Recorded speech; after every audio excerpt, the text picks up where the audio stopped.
Bonsoir à tous, votre magazine Hauts-de-France Business, comme chaque semaine, chaque mardi, le premier numéro de cette année 2023. Notre région, vous le savez, future Silicon Valley de la batterie électrique. Vous le savez, 3 usines, des gigafactories comme on les surnomme, vont voir le jour à Douai, Douvrin et Dunkerque. À Lille, depuis 2016, il existe la start-up Autonome qui imagine en fait des batteries embarquées. Notre invité ce soir, Christophe Picmal, directeur général et fondateur. Bonsoir. Bonsoir.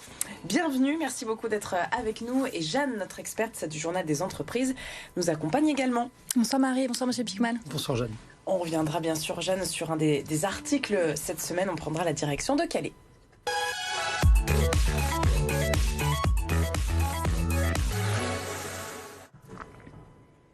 Autonome, en octobre dernier, vous annoncez une levée de fonds de 5 millions d'euros et la recherche d'un partenaire industriel. Où est-ce que ça en est en ce début d'année 2023 ?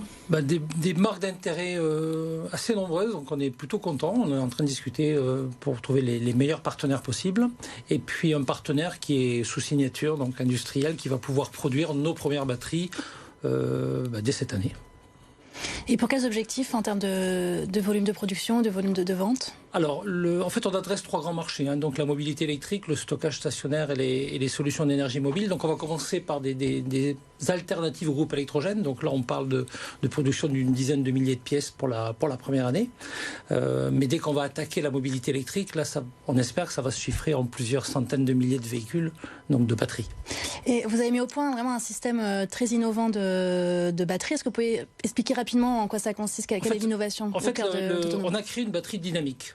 Jusqu'à aujourd'hui, une batterie, donc il fallait un chargeur pour la charger. Pourquoi ? Parce que une batterie, c'est une tension fixe. Batterie de 12 volts, par exemple, dans une voiture thermique, vous avez une batterie de 12 volts, votre téléphone portable, c'est 5 volts, etc. Et donc, cette batterie ne sert qu'à ça. Et si on veut pouvoir l'utiliser pour alimenter d'autres appareils, il va falloir qu'on ajoute des appareils comme un onduleur, par exemple, en sortie de batterie. Et puis, de toute façon, pour la charger, il faudra un chargeur. Il faut savoir que le chargeur et l'onduleur sont des appareils qui peuvent gaspiller jusqu'à 40% d'énergie. Si on parle de produits grand public, quand on est dans le spatial ou dans l'aéro, là, on parle plutôt de 10 à 15% de perte. Nous, on a trouvé le moyen de supprimer ces appareils. Donc, en supprimant ces appareils, on va pouvoir supprimer les pertes attachées à ces appareils. Et donc une même batterie aura une durée de charge beaucoup plus longue. La même batterie, elle va pouvoir fonctionner beaucoup plus longtemps parce qu'on va justement pas gaspiller. On va prendre moins d'énergie sur le réseau ou sur les panneaux solaires quand on va charger la batterie. Donc ça, je pense que c'était une des recommandations d'essayer de consommer un petit peu moins. Et donc au final, donc on a quelque chose qui est beaucoup plus efficace. Et en plus, la petite cerise sur le gâteau, c'est que la façon que l'on a de gérer ces cellules du pack permet à la batterie de durer 15 à 20% plus longtemps. Et en termes de puissance délivrée, c'est aussi... en fait, la batterie s'organise en fonction du besoin. Bien sûr, il faut qu'on ait un nombre de cellules suffisant, mais elle va pouvoir aussi bien faire fonctionner un frigo, un marteau-piqueur qu'un véhicule. Tout va dépendre de l'énergie que le moteur va appeler. Je parlais en introduction des gigafactories, donc chez nous dans la région. Est-ce que pour vous c'est une aubaine ça ? Déjà c'est une aubaine pour la France. Je trouve ça assez génial. Pour nous en fait, ce sont des gens avec lesquels on va pouvoir travailler. Oui. Parce qu'on est complètement agnostique à la chimie des cellules, donc on va pouvoir utiliser les cellules qui vont être produites dans ces gigafactories et puis les assembler de façon à proposer des packs beaucoup plus performants et beaucoup plus durables que s'ils utilisaient les technologies habituellement produites aujourd'hui. Vous parliez à l'instant aussi du marché de la mobilité, mais le cinéma aussi, ça vous y intéressez, pourquoi ? Alors pourquoi est-ce qu'on s'y intéresse ? Parce que déjà il y a une prise de conscience du CNC, donc du Centre national du cinéma, d'aller vers des productions plus bas carbone, et donc ils vont aujourd'hui conditionner l'obtention de subventions pour pouvoir tourner des films ou des séries à l'utilisation de matériel bas carbone. Donc il faut bannir en fait les groupes électrogènes. Voilà, plus de groupes électrogènes et plutôt des batteries qui vont être capables de fournir la bonne énergie. En plus, le petit plus pour ce milieu-là, c'est que nos batteries ne font pas de bruit. Et donc, par rapport à un groupe électrogène, pour un tournage, voilà, je pense que pour des ingénieurs du son, ça a du sens. Et de la même façon, vous développez un modèle Basecamp, je crois, qui s'adresse vraiment aux acteurs du BTP. Voilà, donc pareil, une ville comme Paris, par exemple, et je pense que Lille va y arriver très vite, a interdit l'utilisation de groupes électrogènes en intramuros. Donc nous, on va pouvoir fournir une solution qui va permettre aux artisans, qui va permettre au monde du BTP de pouvoir utiliser tous les matériels qui ne sont pas sur petites batteries portables, je pense au marteau-piqueur, à ce genre de produits, très facilement, sans venir ni polluer, ni faire du bruit. Voilà, on imagine que pour un marteau-piqueur, il faut une puissance délivrée énorme. Nos batteries... Combien de mètres cubes de batterie pour alimenter? Ah non, mais notre première petite batterie qui a la taille d'un sac à dos, un gros sac à dos, on va dire, peut très bien faire fonctionner un marteau-piqueur pendant près d'une heure. Donc il n'y a pas de... Non, on arrive à être très performant avec...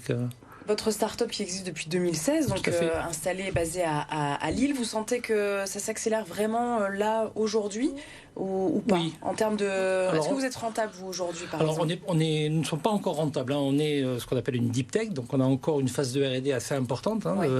Et donc mais on pense que dès 2024, on devrait normalement être rentable dès 2024 parce que les royalties que l'on va toucher sur les produits qui vont être fabriqués grâce à notre technologie vont nous permettre d'équilibrer nos charges.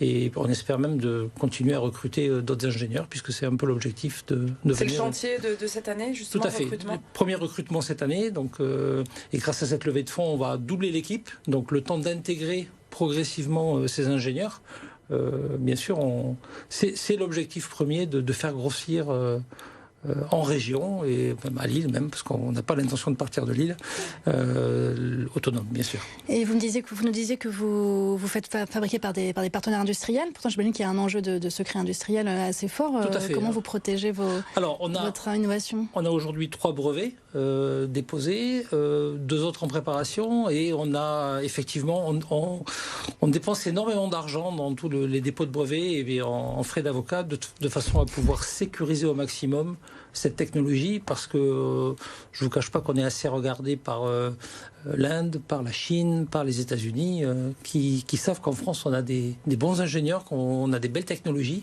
et donc il faut être très prudent avec ces gens-là. Un gros enjeu pour vous, on l'entend. Merci beaucoup Christophe, vous restez avec nous pour l'actualité du Journal des entreprises.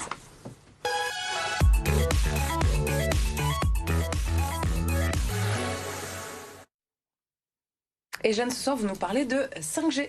Oui, tout à fait. C'est Alcatel Submarine Network, une filiale du groupe finlandais Nokia, qui vient d'équiper en 5G son immense usine de Calais. À cette échelle, c'est une première en Europe, selon le groupe, qui fabrique des câbles sous-marins en fibre optique. Il a investi plusieurs millions d'euros pour installer 59 antennes 5G sur son site, qui déploie 11 bâtiments pour un total de 50 000 m².